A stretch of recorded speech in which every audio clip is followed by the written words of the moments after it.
buenos días, apreciados hermanos. Es un gusto otra vez estar aquí en la casa de nuestro Padre Eterno, alabando y exaltando su nombre. Vamos a comenzar el estudio de la escuela sabática en este santo Shabbat. Para eso vamos a pedir la dirección de nuestro Padre Eterno, doblando nuestras rodillas para comunicarnos con Él. Vamos a orar.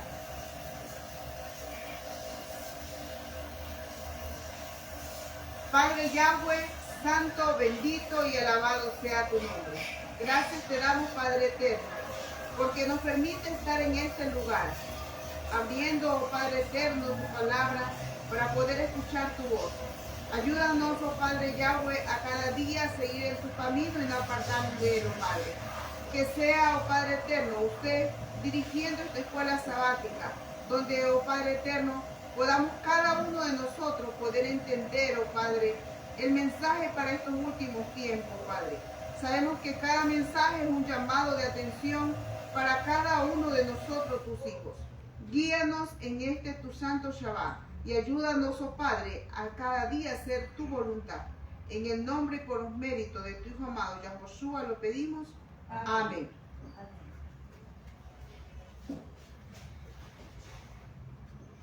Bueno, mis hermanos, vamos a comenzar con el estudio del capítulo 8, la apostasía nacional.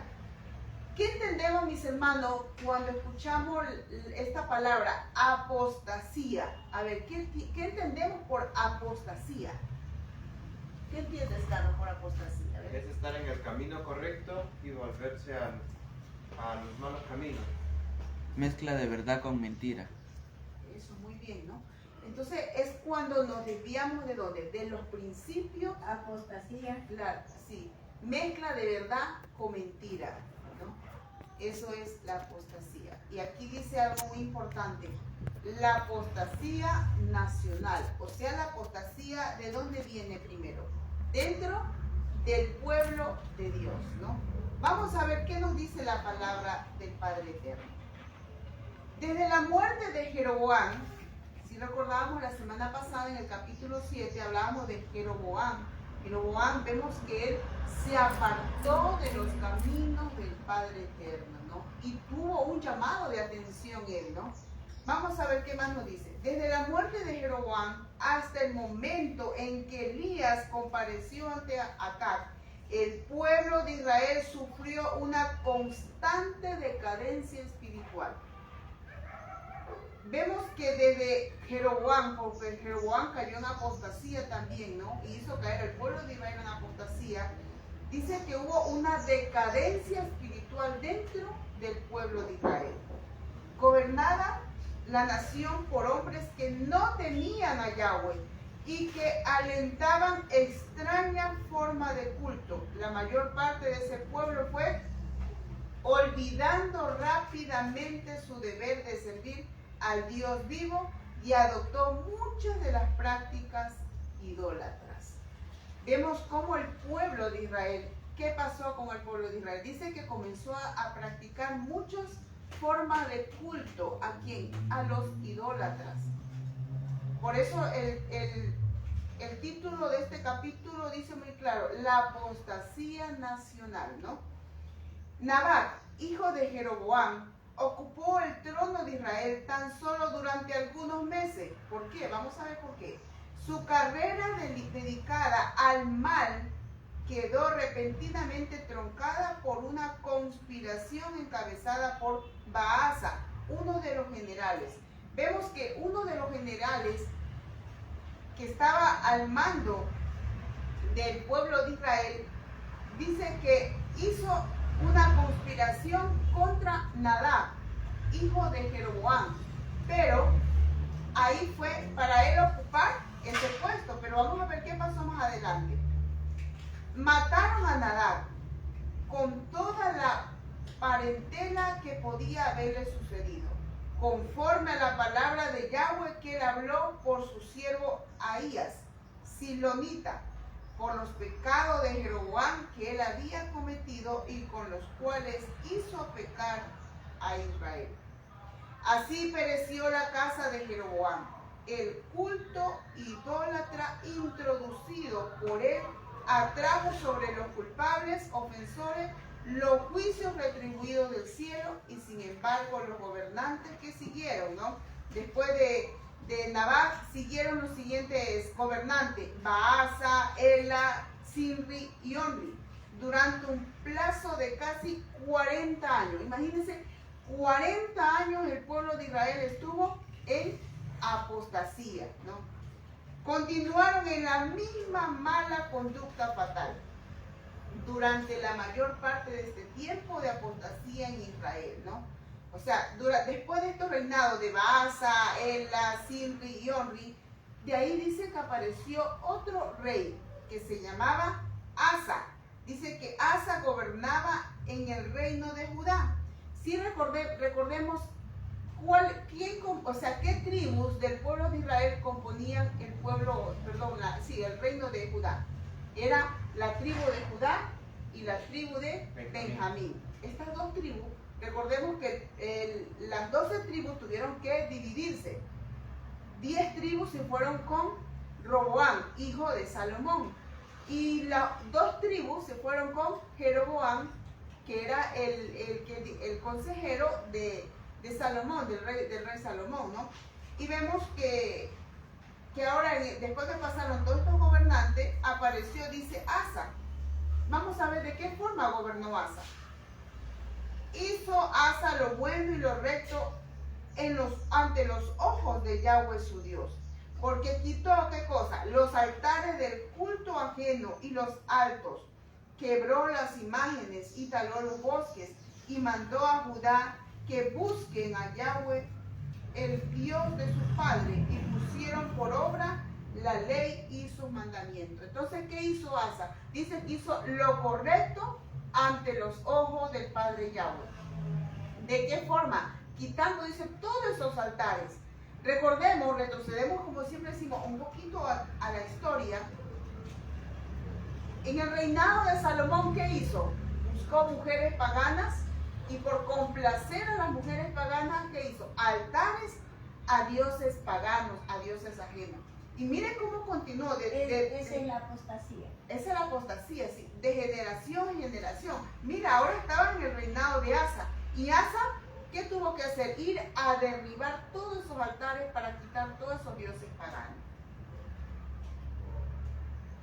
Vamos a ver qué nos dice en Segunda de Crónicas, capítulo 14, verso 9. Segunda de Crónicas 14, 9.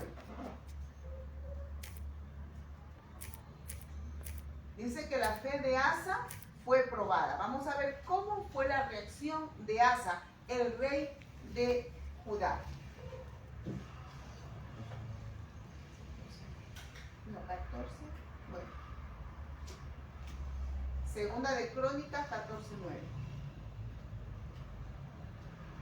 Salió contra ellos Sara, el etíope, con un ejército de 1.000.000 de hombres y 300 carros, y vino hasta Maresa. Dice que la fe de Asa fue probada. ¿Cómo? Llegando el rey etíope a invadir el reino. Pero ¿cómo reaccionó Asa?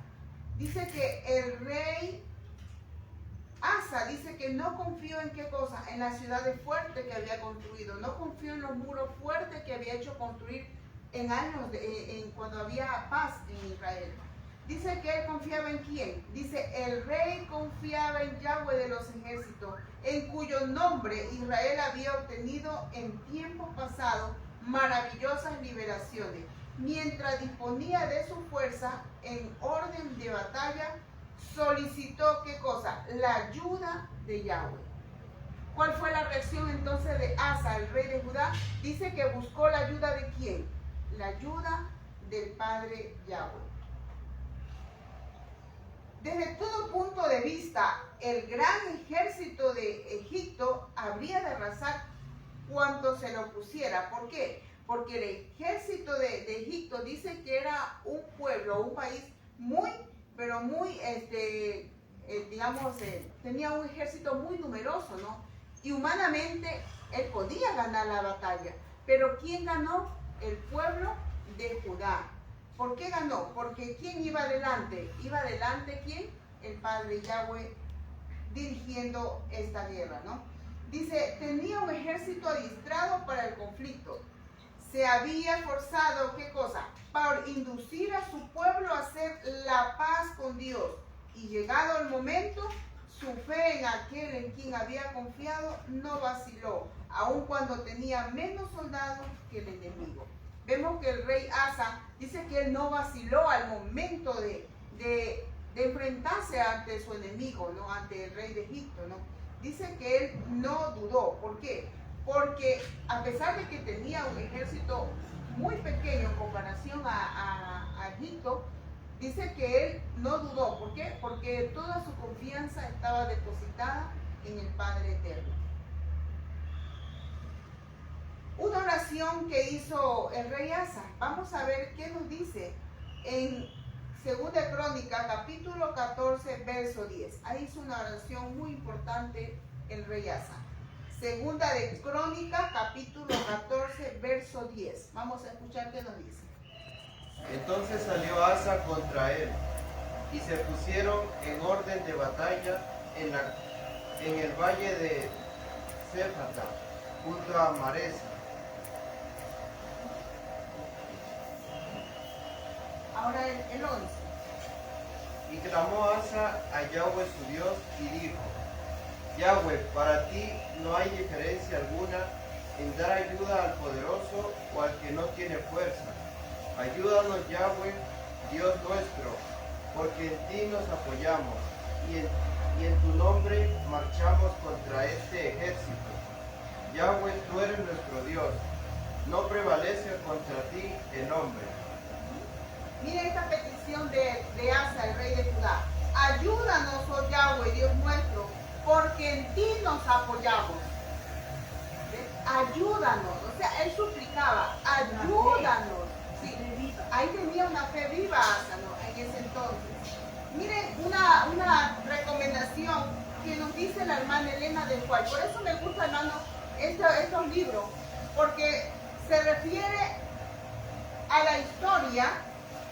Y la hermana Elena nos hace una recomendación. Escuchemos lo que nos dice.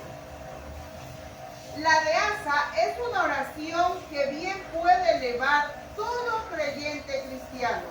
Estamos empeñados en una guerra, no contra carne ni sangre, ni contra principados y potestades, y contra malicias espirituales en lo alto. En el conflicto de la vida, debemos hacer frente a los agentes malos que se han desplegado contra la justicia. Nuestra esperanza no se concentra en el hombre, sino en quién, en el Dios vivo. Con la plena seguridad de la fe, podemos contar con que Él unirá su omnipotencia al esfuerzo de los instrumentos humanos para gloria de su nombre. Qué maravilloso. Dice que, ¿qué hace el Padre Eterno cuando nosotros nos apoyamos en Él? Dice que hay esta unión. ¿Con qué?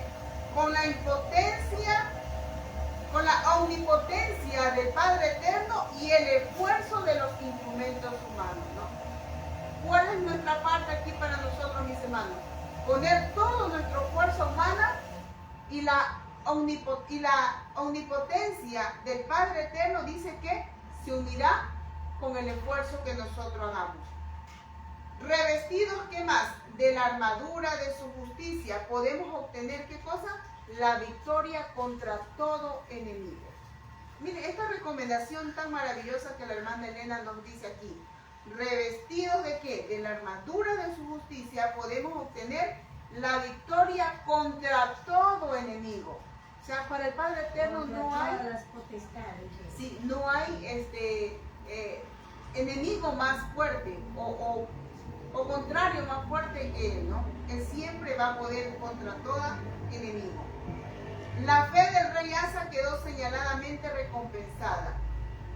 Y Yahweh deshizo los etíopes delante de Asa y delante de Judá, y huyeron los etíopes. Muy alentado por las palabras de Asa, no tardó en iniciar una segunda reforma en Judá, ¿no? Primero, ¿cuál fue la primera reforma que hizo Asa en el gobierno de Judá? Quitar todos los altares que había sido construidos para quién, para los dioses, para los idólatras. Dioses ajenos. Dioses ajenos, sí, hermana, ¿no? Después hizo juntar a toda Judá y Benjamín, o sea, las dos tribus, a Judá y a Benjamín, y con ellos los extranjeros y de Manases y de Simeón, porque muchos de Israel se habían pasado a él, viendo que Yahweh su Dios era con él. Juntarazo pues en Jerusalén en el mes tercero del año 15º del reino de Asa. Y en aquel mismo día sacrificaron a Yahweh de los despojos que habían traído, ¿cuántos? 700 bueyes y 7,000 ovejas. Y entraron en el concierto de quien buscarían a Yahweh, el Dios de su padre, de todo su corazón y de toda su alma, ¿no? Vamos a ver qué pasó más adelante con este rey. Dice, los largos años de un servicio fiel prestado por Asa quedaron manchados por algunos errores cometidos en ocasiones que no puso toda su confianza en Dios. Al inicio, ¿cómo actuó Asa? De una manera correcta. Dice que confiaba en quién, en el Padre Eterno, ¿cierto, Carlos? Sí. Confiaba en el Padre Eterno. Pero dice que pasado algunos años, Asa ya no puso, dice, su confianza en Dios, ¿no? Vamos a ver qué nos dice Segunda de Crónicas, capítulo 16, versos 7 al 10. Segunda de Crónicas 16, 7 al 9, perdón. 7 al 9. En aquel tiempo vino el vidente Anami ante Asa, rey de Judá, y le dijo: ¿por cuánto te has apoyado en el rey de Siria y no te apoyaste en Yahweh tu Dios? Por eso el ejército del rey de Siria ha escapado de tus manos. Los etíopes y los libios no eran un ejército numerosísimo con carros y mucha gente de a caballo. Con todo, porque te apoyaste en Yahweh, él los entregó en tus manos. ¿Por qué los ojos de Yahweh contemplan toda la tierra para mostrar su poder y a favor de los que temen un corazón perfecto para con él? Locamente has procedido en esto, por eso de aquí en adelante habrá más guerra contra ti. Entonces dice que en cierta ocasión el rey de Israel invadió ¿dónde? El reino de Judá. Y Asa, como ya no ponía su confianza en el Padre Eterno, dice que hizo un convenio con el rey de Siria. Y esto no le agradó al Padre Yahweh, ¿cierto, Carlos? No le agradó.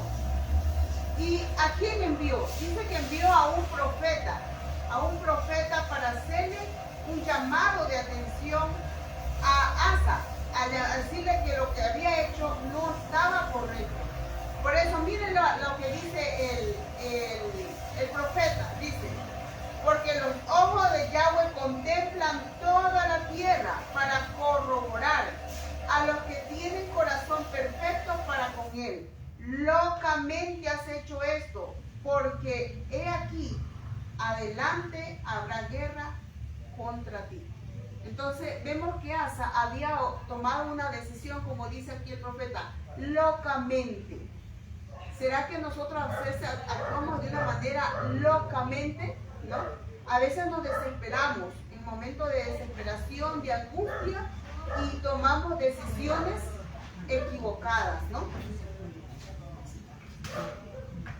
Aquí también vemos que después de esta amonestación que le dio el profeta al rey Asa, aquí nos dice que en el año 39 de su reinado, dice que el rey Asa se enfermó, pero en vez de buscar a Dios para que los sanase, dice que él puso toda su confianza en los médicos. Vemos que por haber confiado en la fuerza del hombre, él no fue curado, sino que él murió a causa de esta enfermedad. Fue el castigo que le dio por no haber tenido fe en Dios.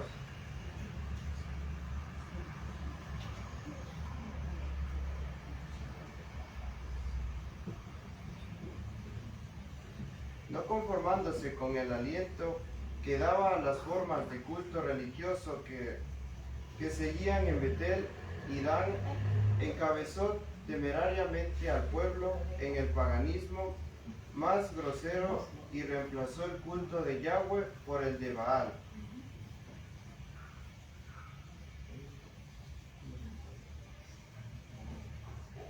Aquí vemos que el pueblo de Israel empezó a hacer los pecados que había cometido el rey Nabat, que era el hijo de Jeroboam. Vemos que reemplazó el culto del Dios verdadero por hacer el culto a Baal, los otros dioses paganos. Ahora les invito a que leamos en el libro de Segunda de Crónicas, capítulo 16, versos 31 y 32. Quien no tenga, mis hermanos, por favor, nos ayuda con la lectura. Perdón, mis hermanos, Primera de Reyes 16. 16, capítulo 16, versos 31 y 32.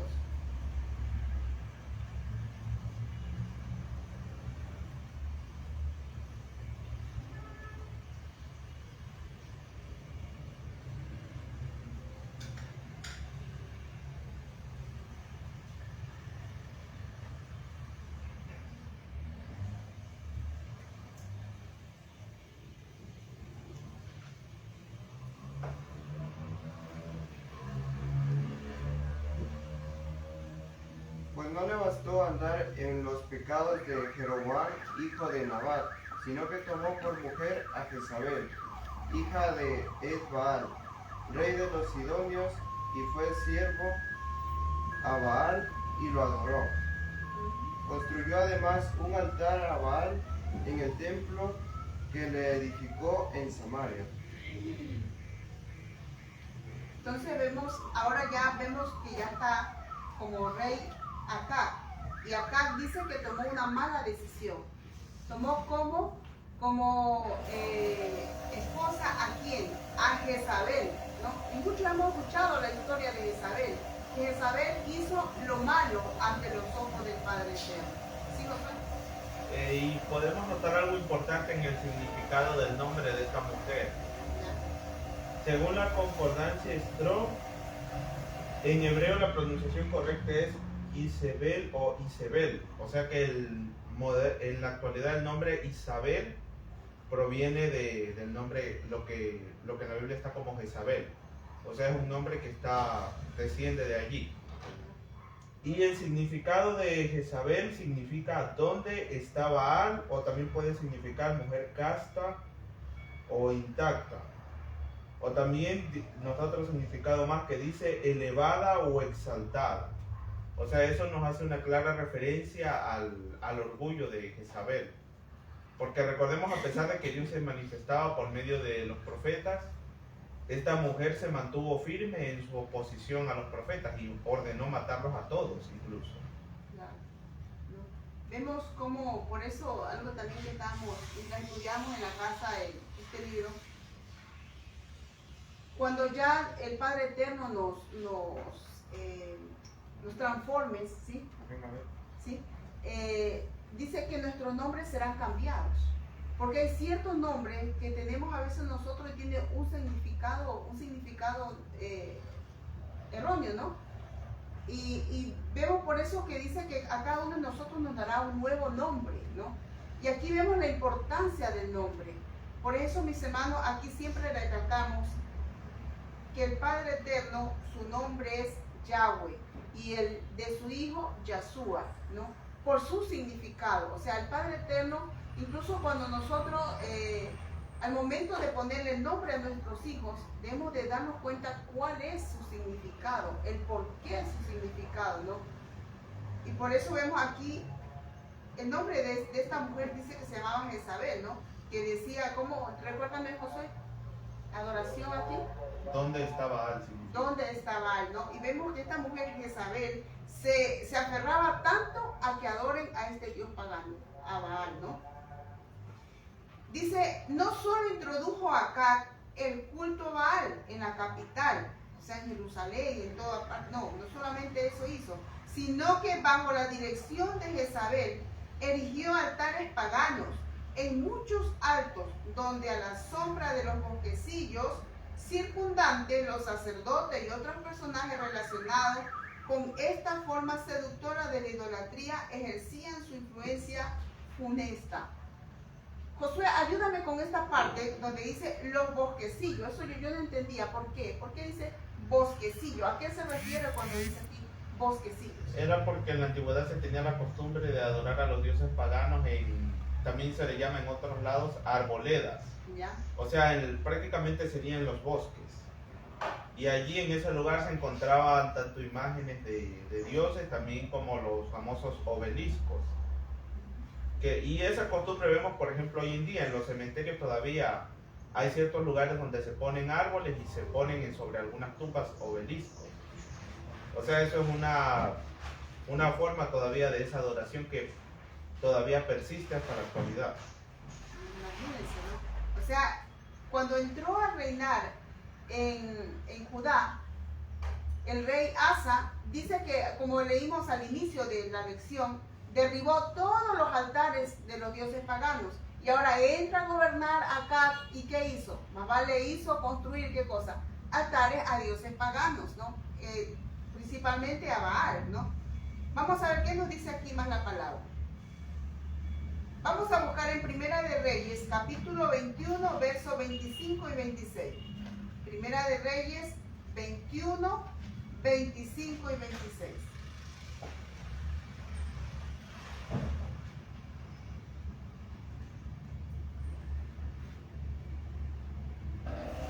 A la verdad, ninguno fue como Acab, quien se prestó a hacer lo malo ante los ojos de Yahweh, porque Jezabel, su mujer, lo incitaba, se comportó de manera abominable, yendo tras los ídolos, conforme a todo lo que hicieron los amorreos, a los cuales expulsó Yahweh de ante los hijos de Israel. Entonces vemos que acá, inducido, dice, o incitado por su esposa, ¿qué hacía? Adorar a quién? A Baal. Y con esto hacía adorar también a todo el pueblo de Israel, el pueblo de Judá, ¿no? Adorar a dioses paganos. Acá carecía de qué? De fuerza moral. Su casamiento con una mujer idólatra y de un carácter decidido y temperamento positivo fue desastroso para él y para la nación. Su naturaleza egoísta no le permitía apreciar las misericordias de Dios para con Israel y sus propias obligaciones como guardián y conductor del pueblo escogido. Bajo la influencia angostura del gobierno de Acab, Israel se alejó mucho del Dios vivo. Vemos que en el tiempo cuando estaba acá reinando el pueblo de Israel, ¿qué pasó con Israel? Dice que se desvió de hacer ¿qué cosa? El culto al Dios vivo. En hacer el culto al Padre Eterno, en lugar de adorar al Padre Eterno, dice que adoraban a Baal, un dios pagano. La oscura sombra de la apostasía cubría todo el país. Dice que por todas partes podían verse imágenes de Baal y Astarte. Se multiplicaban los templos y los bosquecillos consagrados a los ídolos, y en ellos adoraban las obras de manos humanas. En otras palabras, adoraban ¿qué cosa? Imágenes, ¿no? Porque dice obras de manos humanas. El aire estaba contaminado por el humo de los sacrificios ofrecidos a dioses falsos. Las colinas y los valles repercutían con los clamores de embriaguez emitidos por un sacerdocio pagano que ofrecía sacrificios ¿a quién? Al sol, la luna y las estrellas.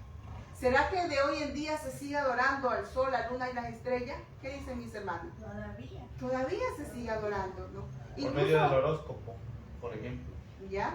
Porque ahí se define por medio de los astros para ver qué toca según el signo de cada persona. O sea, ¿qué le salió en Sí. el horóscopo, no? O sea, ¿cómo me va a ir en este día, no? Cuando toda la confianza iba a poner en Dios. Claro, también hay personas que dicen según la alineación de los planetas es el momento ideal para hacer tal o tal cosa. Qué absurdo, ¿no? Miren lo que nos dice más acá. Mediante la influencia de Jezabel y sus sacerdotes impíos, se enseñaba al pueblo que los ídolos que le habían levantado eran divinidades que gobernaban por su poder místico los elementos de ¿quién? La tierra, el fuego y el agua. ¿Esto no les parece familiar de hoy en día? ¿Qué dice Josué? ¿No es familiar que dice que hay que adorar al agua, el fuego, la tierra, donde viene la energía? Eso se maneja mucho en el espiritismo y también en eso de la nueva era. Porque se habla mucho de las energías de los cristales y de los elementos que tiene el universo. O sea, y se presenta a la naturaleza y a sus elementos como... O sea, no le llaman dioses, pero prácticamente los tienen muy equivalente igual. Porque por medio de los cristales pretenden curar a las personas y bueno, tantas cosas. Inclusive usan cristales supuestamente para que las personas bajen de peso, inclusive. O sea, y tantas cosas que obviamente son, o sea, aparentemente se ven resultados, ¿Ya? pero son manifestaciones satánicas. Claro, pues sabemos que el enemigo también hace milagros. Sí o sí, el enemigo hace milagros. Él también tiene su poder. ¿Pero para qué? Para engañar, ¿no? Y también vemos que todo le atribuían ¿a quién? Al Baal y a Astarte, a estos dos dioses paganos, ¿no? Decían, si fue buena la cosecha en este año, vamos a agradecer a Baal, ¿no? Miren más que nos dice aquí en este párrafo, dice, todas las bendiciones del cielo, los arroyos, las corrientes de agua viva, el suave rocío, las lluvias que refrescaban la tierra, hacían fructificar abundantemente los campos, se atribuían al favor de Baal y Astarte. En vez del dador de todo don perfecto, el pueblo olvidaba que las colinas y los valles, los ríos y los manantiales estaban en las manos de ¿quién? Del Dios vivo. Y que en este regía el sol, las nubes del cielo y todos los poderes de la naturaleza. En lugar de inducir a que adoremos ¿a quién? Al creador de los cielos y la tierra. ¿A quién inducían que adoren? A las estrellas, al mar. Y eso de hoy en día, mis hermanos, lamentablemente en nuestras instituciones, sobre todo instituciones educativas, hay que, dice otra vez, traer a que los chicos no pierdan la costumbre de nuestros antepasados, ¿no? Eso dicen, y a celebrar la fiesta, adorar a la Pachamama, ¿sí o sí? Inti Raymi, ¿no? Que es una adoración que hacen al Dios. Y a uno le obligan a prácticamente llevar ofrendas. Porque a cada alumno, a uno le dicen, tú tienes que traer, yo qué sé, tú traes una piña, el otro tú traes un melón, tú traes una cebolla, tú traes un verde, un pimiento y así. Cosa que todos los miembros, aparentemente en algo cultural, participan de una adoración pagana. Y sobre todo, es que ya ni hay ni diferencia. Eso uno decía, no es que en la sierra más enseñan, ahorita en todo, en costa, sierra, enseñan a que nuestros hijos participen de estas adoraciones a dioses paganos, ¿no? Se ponen como que son costumbres y que no debemos de olvidar de dónde venimos, de nuestras raíces, dicen, ¿no? Incluso en la televisión vemos diferentes programaciones, ¿no? Que presentan que debemos nosotros no olvidarnos de dónde venimos, ¿no? No olvidarnos de nuestros antepasados, que debemos adorar o agradecer a la tierra por la buena cosecha que hemos tenido. Cuando sabemos que debemos dar gracias ¿a quién? ¿A quién es el dador de la vida? Es nuestro Padre Eterno. Es el ser dador de la humano vida. cree que por medio de eso puede controlar todo lo que pasa. ¿Ya? O sea, creen que por hacer esos rituales, creen que por eso tienen aseguradas las mejores cosechas para el resto del año. Y es lo mismo que pasaba ahí en aquella época. O sea, igual, y no solamente en ese aspecto de la agricultura, sino que también ahora en la actualidad, las personas que para que me vaya bien en este trabajo voy a hacer esto o lo otro. O sea, y se usan tantas cosas, por ejemplo, algo conocido es las cábalas que se hacen en Año Nuevo, que eso se hace supuestamente para asegurar riqueza y éxito en el año que se comienza. O sea, y vemos que nosotros no podemos controlar, o sea, lo que nos sucede. O sea, tenemos cierto poder por nuestras decisiones, pero no tenemos el 100% del control de lo que sucede en el universo, o sea, porque nosotros no somos nadie. Quien tiene el control de todas las cosas es Dios. Claro. Y si nosotros si nos va a veces mal en la vida, son por nuestras malas decisiones. Porque, ¿qué dicen mis hermanos? Nosotros que somos padres, ¿acaso queremos que nuestros hijos sufran? Nadie, ¿verdad? Nadie, ningún padre quiere que sus hijos sufran. Si a veces nos va mal en la vida es por nuestras malas decisiones, ¿no? Y miren, tanto era la misericordia de Dios para con el pueblo de Israel, miren lo que hacía. Dice que mediante mensajeros fieles, el Señor mandó repetidas amonestaciones. O sea, no solamente fue una vez que mandó amonestar al pueblo de Israel. Dice, por eso dice aquí muy claro, repetidas amonestaciones al rey y a su pueblo apóstata. Pero esas palabras de reprensión fueron inútiles. En vano insistieron los mensajeros, inspirados en el derecho de Yahweh como único Dios de Israel. En vano exaltaron las leyes que les había confiado. Cautivos por la ostentación de lujo y los ritos fascinantes de la idolatría, el pueblo seguía el ejemplo del rey. ¿Y cuál era el ejemplo del rey que estaba dando? Adorar a dioses paganos. Y su corte, y se entregaba a los placeres intoxicantes y degradantes de un culto sensual.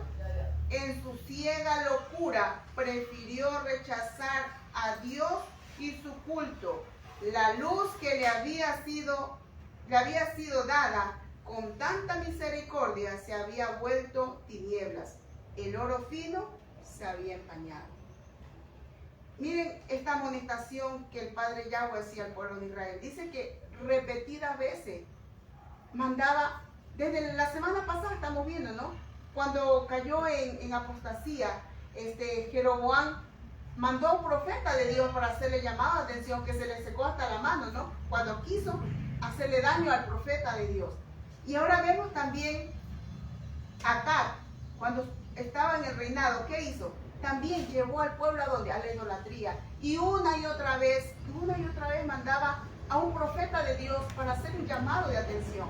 Pero dice que el pueblo estaba ciego y no escuchaba la voz de Dios, ¿no? ¿Quiere decir algo?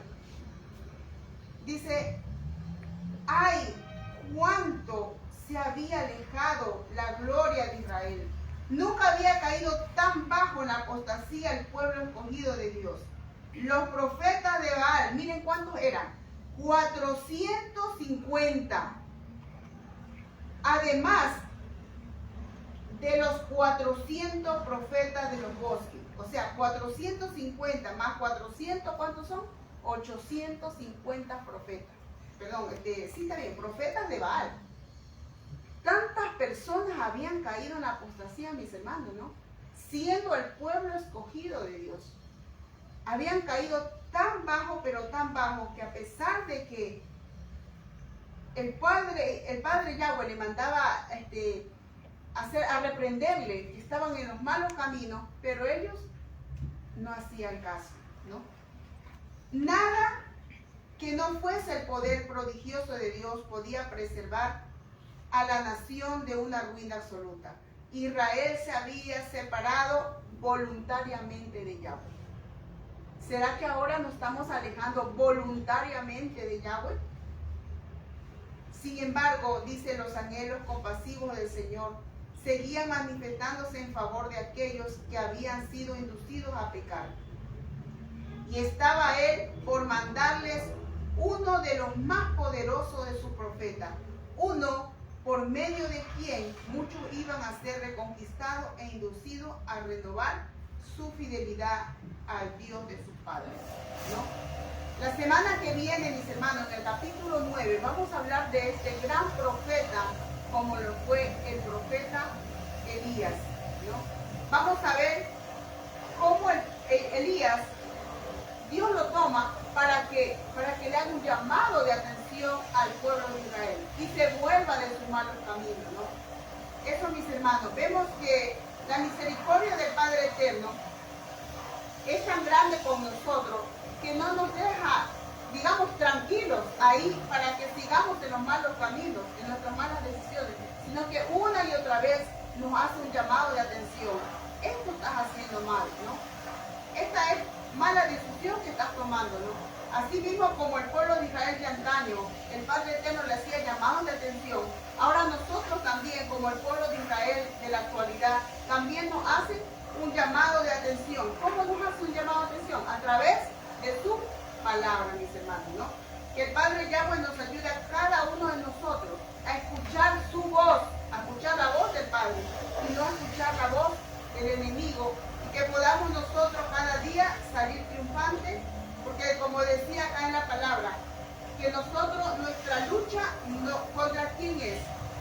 ¿Será contra humano? No, es contra el ejército del enemigo, ¿no? Que cada día nos ataca y nos quieren desviar ¿de dónde? De los caminos de Dios, ¿no? Para la próxima semana tenemos el capítulo 9 titulado Elías el Tisbita, y está basado en Primera de Reyes, capítulo 17, del 1 al 17, ¿no? Si no tenemos los libros, Profetas y Reyes, podemos leer en nuestra Biblia en Primera de Reyes 17, del 1 al 17. Bueno, Primera de Reyes 17, capítulo 17 todo, ¿no?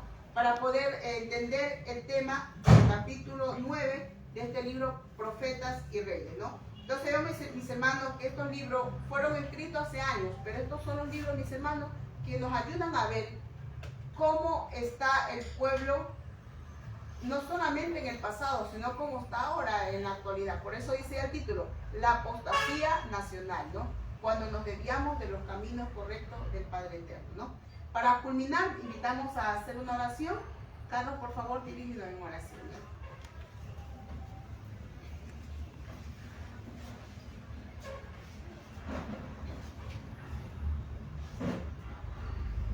Padre nuestro que estás en los cielos, bendito y alabado sea tu nombre. Gracias por enseñarnos más sobre tu palabra.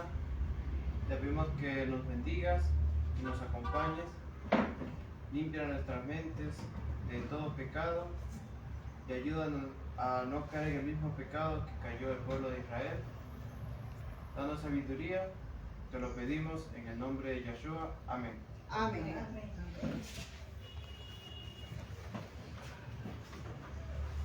Bueno, mis hermanos, les agradecemos por su atención y en 5 minutos vamos a continuar con el culto de esta mañana. Shalom.